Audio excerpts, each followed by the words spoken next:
विद्यार्थी मित्रांनो, इंग्रज सत्तेविरोधात असंख्य लढे झाले। इंग्रजांना भारतातून हद्दपार करण्यासाठी, त्यांच्यापासून आपल्याला स्वातंत्र्य मिळण्यासाठी इंग्रज सत्तेविरोधात अनेक लढे झाले। परंतु त्याच्यापैकी सगळ्यात महत्त्वाचा लढा म्हणजे तो 1857चा उठाव। आणि हा उठाव इतका मोठा होता की याची व्याप्ती ही संपूर्ण देशात होती, म्हणूनच या उठावाला 1857चा राष्ट्रीय उठाव असं म्हणतात।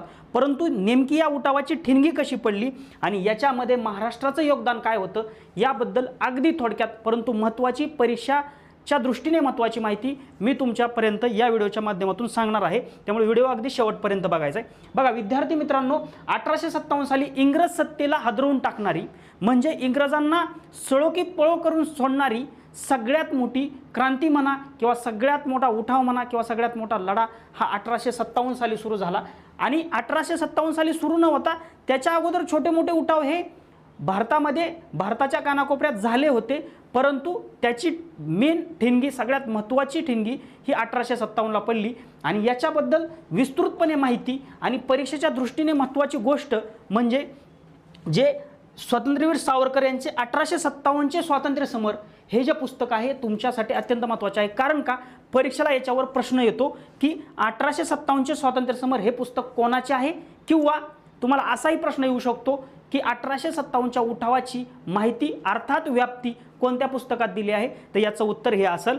पण आपण मेन गोष्ट ठिणगी कशी पडली आणि महाराष्ट्राचं त्याच्यामध्ये योगदान काय होतं हे आपण बघू। ठीक आहे, आता याच्यामध्ये लढे का झाले म्हणजे 1857च्या अगोदर लढे का झाले म्हणजे ज्याला आपण काय म्हणतो ठिणगी का पडली, काय 1857चा उठावच मुळात का सुरू झाला, तर याच्यासाठी अनेक महत्त्वाचे कारणे होते। त्याच्यामध्ये सगळ्यात मुख्य कारण असं होतं की इंग्रज शासनाचे दुष्परिणाम म्हणजे इंग्रज भारतामध्ये राहत होतं, भारतावर राज्य करत होतं, परंतु ते काय चांगल्या पद्धतीने करत नव्हतं।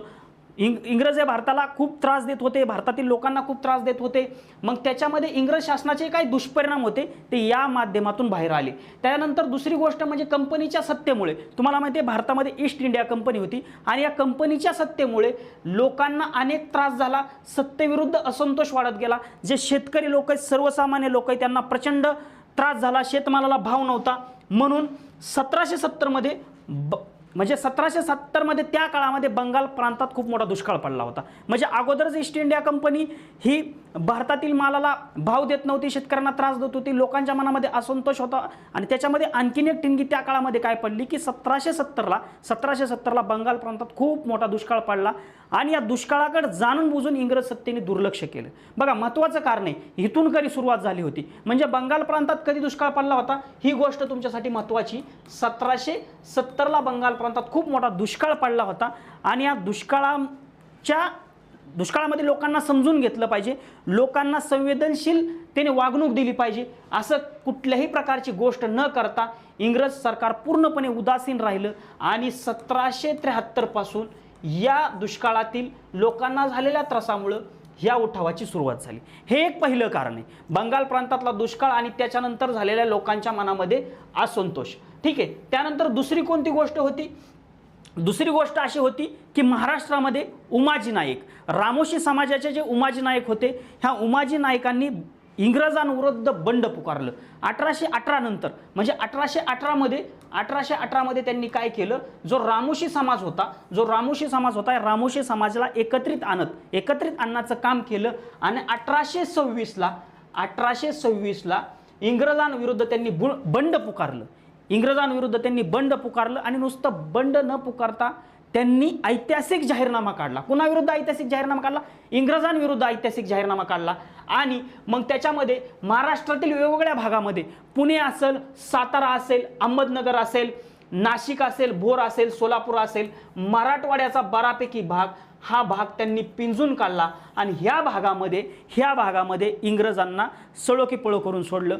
आणि त्याचा परिणाम असा झाला की इंग्रजांनी परत त्यांना पकडण्यासाठी अनेक बक्षिसं जाहीर केली, अनेक गोष्टी केल्या। मग त्यांना 1832मध्ये पकडून त्यांना काय केले, पुणे इथे त्यांना फाशी देण्यात आली। परंतु ही ठिणगी त्यावेळच्या कालखंडामध्ये इतकी महत्त्वाची होती कारण त्याच्यानंतर लोकांमध्ये इतका असंतोष वाढला, लोक एवढी पिसाळले की लोकांनी इंग्रजांना छोट्या मोठ्या लढ्याच्या माध्यमातून सळो की पळो करण्याचं काम केलं। म्हणजे पहिली महत्त्वाची सगळ्यात कोणती गोष्ट आहे की 70मध्ये जो बंगाल प्रांतामध्ये दुष्काळ पडला होता, तिथल्या लोकांना झालेला त्रास, आणि त्याच्यानंतर 1773 पासून मग ते जे आंदोलन झालं होतं, ते जो लढा झाला होता, तो संन्याशी आणि जे फकीर लोक होते, तो बंगाल प्रांतामध्ये लढा सुरू झाला. आणि उमाजी नाईक यांच्या माध्यमातून सगळ्यात महत्त्वाची ठिणगी कुठं पडली? 1826ला महाराष्ट्रामध्ये रामोशी समाजाला एकत्र घेऊन अशा पद्धतीने त्या ठिकाणी 1857च्या लढ्याची खऱ्या अर्थाने मुहूर्तमेढ रोवली असं म्हणायला काय हरकत नाही विद्यार्थी मित्रांनो. मग भारतातील जो आदिवासी आणि वन्य जमाती होत्या, म्हणजे भारतातील जो काय आदिवासी समाज होता, मग कुठं बिहार असेल, छोटा नागपूरमधील जसं कोलाम ठिकाण असेल, ओडिशातील गोंड असेल किंवा बिहारमधील जो संताळ जमात आहे हे असतील, ह्यांची इंग्रजांविरुद्ध अनेक लढे दिले. कारण यांना पण हे त्रास देत होते, म्हणजे त्यांची जी वन्य संपत्ती होती ते सुद्धा त्यांना ते घेऊन देत नव्हते, त्याच्यावर ते कब्जा मिळवायचा. अशा अनेक गोष्टी लोकांना त्रास देण्याचं काम केलं. मग याच्यामध्ये महाराष्ट्रातील काय योगदान होतं? तर महाराष्ट्रातील जे कोल्हापूर परिसरात जे गडकिल्ले होते त्याच्यातले गडकरीले लोक होते, त्यानंतर कोकणातील फोंड आणि सावंत जे लोक होते, यांनी सुद्धा इंग्रजी सत्तेविरुद्ध लढा देण्याचं त्या कालखंडामध्ये काम केलं. आणि अशा पद्धतीने हळूहळू म्हणजे 1770चा बंगालचा दुष्काळ असेल, त्याच्यानंतर संन्याशी आणि फकीरांच्या माध्यमातून पडलेली ठिणगी असेल, किंवा महाराष्ट्रातील रामोशी समाजांनी एकत्र येऊन इंग्रजांविरुद्ध पुकारलेलं बंड असेल, त्याचं नेतृत्व जे उमाजी नाईक यांनी केलेलं असेल, किंवा जे वन्य जमाती असतील, जे आदिवासी जमाती असतील, यांनी इंग्रजांविरुद्ध केलेलं बंड असेल, अशा पद्धतीने ही ठिणग्या पडत गेल्या. त्याच्यानंतर ईस्ट इंडिया कंपनीच्या फौजेत जे अनेक भारतीय सैनिक होते, म्हणजे ईस्ट इंडिया कंपनीच्या जी फौज होती त्याच्यामध्ये भारतीय सुद्धा सैनिक त्यांनी भरलेले होते, परंतु या सैनिकांना दुजाभावाची वागणूक त्या कालखंडामध्ये त्यांनी दिली. म्हणजे त्यांना कमी वेतन दिलं. बघा, त्यांना कमी वेतन देण्याचं काम केलं, कमी भत्ते दिले. म्हणजे जे ब्रिटिश सैनिक होते, म्हणजे ब्रिटिशात जे सैनिक होते त्यांना वेगळे नियम, वेगळे भत्ते, वेगळा पगार, आणि आपल्या लोकांना त्याच्यापेक्षा जास्त काम सांगून, सैन्यांना त्याच्यापेक्षा जास्त काम सांगून त्यांना कमी पगार देऊन, कमी भत्ते देऊन त्यांच्यावर एक प्रकारे अन्याय करण्याचं काम केलं. आणि याच अन्यायाच्या माध्यमातून 1806 साली सैनिकांचा उठाव झाला. कुठं झाला? वेल्लोर हे ठिकाण आहे. वेल्लोर हे ठिकाण ते कुठं आहे? तमिळनाडूमध्ये. आणि 1824 साली जे बराकपूर, ज्याला आपण आता बॅराकपूर असं म्हणतो, पश्चिम बंगालमध्ये जे ठिकाण आहे, येथे म्हणजे 1806 साली वेल्लोर ठिकाणी आणि 1824 साली पश्चिम बंगालमधील बराकपूर या ठिकाणी सैनिकांचे उठाव झाले. आणि हे उठाव अत्यंत महत्त्वाचे होते. कारण का? जे इंग्रजांच्या फौजेमध्ये होते, भारतीय सैनिक असू द्या, पण इंग्रजांच्या फौजेमध्ये होते, त्याच लोकांनी एक प्रकारे उठाव केला. आणि हा उठाव इंग्रजांच्या खूप जिव्हारी लागला होता, कारण हे सैन्य दलात होते, कारण यांच्यावर अन्याय झाला. मग अशा पद्धतीने लोकांवर अन्याय करून करून इंग्रज सत्तेवर एक एक लोक एकत्र येत गेले. आणि अशाच पद्धतीचं जसं महाराष्ट्रातील उमाजी नाईकांनी रामोशी बंधूंना एकत्रित केलं, तसंच ओडिशामध्ये पाईक पद्धत होती. पाईक पद्धत म्हणजे काय होती? की निरनिराळ्या स्वतंत्र राज्याचे, म्हणजे त्यातील खडे सैनिक होते, त्यांना काय म्हणायचं? पाईक म्हणायचं. मग हे पाईक जे लोक होते ना, ह्यांना जे राजे महाराजे काय करायचे? राजे महाराजे तिथले ह्यांना जमिनी खाण्यास द्यायचे. म्हणजे जे तिथले सैनिक होते ना, खडे सैनिक, ह्यांना मोबदला काय असायचा? की राजे महाराजे त्यावेळेस त्यांना जमिनी खाण्यासाठी द्यायचे, की बाबा जमीन करा, आणि ज्यावेळेस आपल्या राज्यावर संकट येईल, ज्यावेळेस आपल्या राज्यावर लढायची परिस्थिती येईल, त्यावेळेस तुम्ही उभे राहा. अशा पद्धतीने ते काम करायचं. परंतु 1803ला इंग्रजांनी काय केलं? ओडिसा जिंकून घेतलं. मग इंग्रजांनी ओडिसा जिंकून शांत बसले का? ते अजिबात शांत नाही बसले. तिथल्याही लोकांना, तिथले जे खडी सैनिक होते, तिथले जे पाईक लोक होते, यांच्या जमिनी काढून घेण्याचं काम केलं. मग मला सांगा, त्यांच्या जर जमिनी काढून घेतल्या, त्यांना जर निर्वाहाचं साधन राहिलं नाही, खाण्यासाठी जमिनी राहिल्या नाहीत, जर त्यावेळेस ते काय करणार आहेत? मग ते उठाव करणार आहेत. मग त्यावेळेस इंग्रजांनी काय केलं? मिठावर कर लावला. मग मिठावर कर लावल्यामुळे मिठाच्या किमती वाढल्या, बाकी इतर गोष्टींच्या किमती वाढल्या. परिणाम काय झाला? 1817मध्ये इंग्रजांविरुद्ध पाईकांनी सशस्त्र उठाव केला. पाईकांनी काय केला? सशस्त्र उठाव केला. आणि या उठावाचं नेतृत्व बक्षी जगबंधू यांनी केलं. बक्षी जगबंधू लक्षात ठेवायचे. महाराष्ट्रातील रामोशींचा जो उठाव झाला 1826ला, त्याचं नेतृत्व उमाजी नाईक यांनी केलं.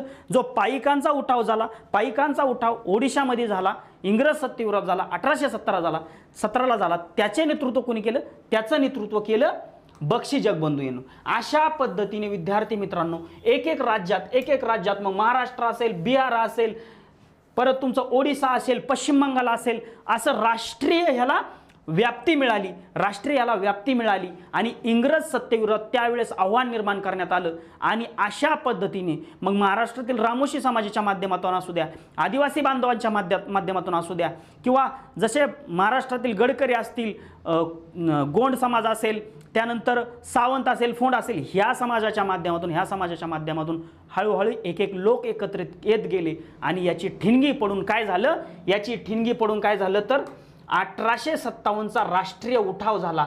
आणि या उठावाची व्याप्ती विद्यार्थी मित्रांनो एवढी मोठी होती की संपूर्ण राष्ट्रात म्हणजे संपूर्ण देशभरात इंग्रजांच्या विरुद्ध आंदोलन करण्यात आले. आंदोलन म्हणजे डायरेक्ट उठाव, म्हणजे इंग्रज सत्तेविरोधात सैनिकांना मारायचं अशा पद्धतीची कामं करण्यात आलं. आणि हे परीक्षेच्या दृष्टीने इतकं महत्त्वाचं आहे. आणि त्याच्यातलं सगळ्यात महत्त्वाची गोष्ट सांगतो तुम्हाला, काय लक्षात ठेवायचं आहे, शेवटी हायलाईट सांगतो बघा. पहिली गोष्ट तुम्हाला काय लक्षात ठेवायची, जे स्वातंत्र्यवीर सावरकर यांनी जे पुस्तक लिहिलं 1857चे स्वातंत्र्य समर, हे कोणाचं पुस्तक आहे, स्वातंत्र्यवीर सावरकर यांचं, हे तुम्हाला एक लक्षात ठेवायचं आहे. दुसरी गोष्ट, जे महाराष्ट्रामध्ये इंग्रजी सत्तेविरोधात जो उठाव झाला तो कोणाचा झाला, रामोशी बांधवांचा झाला. याचं नेतृत्व कोणी केलं, उमाजी नाईक यांनी केलं. हे एक तुम्हाला लक्षात ठेवायचं आहे. ते कधी झालं, 1826, म्हणजे 1818 पासून त्यांना एकत्रित आणण्याचं काम केलं आणि 1826ला सुरुवात झाली, ऐतिहासिक जाहीरनामा झाला. तिसरी गोष्ट, ओडिशामधील जो पाईक समाज, म्हणजे ज्याला आपण म्हणतो सैन्य थोडक्यात समजा, त्यांनी जो उठाव केला 1817चा. त्याच्यानंतर सैन्याचा सगळ्यात मोठा उठाव जो 1806ला झाला, कुठं झाला, वेल्लोर या ठिकाणी. आणि 1824ला कुठं झाला, बराकपूर, ज्याला आपण बॅराकपूर म्हणतो सध्या पश्चिम बंगालमध्ये, या ठिकाणी तो उठाव झाला. ह्या गोष्टी तुम्हाला या माध्यमातून विद्यार्थी मित्रांनो लक्षात ठेवायचे. कारण तुम्ही माध्यमिक शालांत कोणतीही परीक्षा द्या आणि एक गोष्ट कायम लक्षात ठेवा, व्हिडिओ जर तुम्ही शेवटपर्यंत बघितला असेल तर मी एक गोष्ट तुम्हाला सांगतो, स्कॉलरशिप कोणतीही द्या, तुम्ही कोणतीही एक्झामची प्रिपरेशन करा, कोणतीही, मग NMMS असू द्या, ऑलिम्पियाड असू द्या, नवोदय असू द्या, तुमची 7वीची स्कॉलरशिप असू द्या, तुमची 4थीची स्कॉलरशिप असू द्या, कोणत्याही स्कॉलरशिपची तयारी करा. स्कॉलरशिप म्हणजे थोडक्यात स्पर्धा परीक्षांची तयारी. ठीक आहे, थोडक्यात काय, स्पर्धा परीक्षांची तयारी, कॉम्पिटेटिव्ह एक्झामची तयारी. त्याच्यामुळे तुम्ही आज जर स्कॉलरशिपची तयारी केली, मी म्हणतो कोणत्याही स्कॉलरशिपची असू द्या, राज्य सरकारची स्कॉलरशिप असू द्या, केंद्र सरकारची स्कॉलरशिप असू द्या, तुमच्या शालेय स्तरावर, शाळेतल्या स्तरावर एखादी घेतलेली स्कॉलरशिप परीक्षा असू द्या, ही तुमच्या भविष्यातील स्पर्धा परीक्षांची नांदी आहे. आणि याची तयारी तुम्हाला करायची आहे.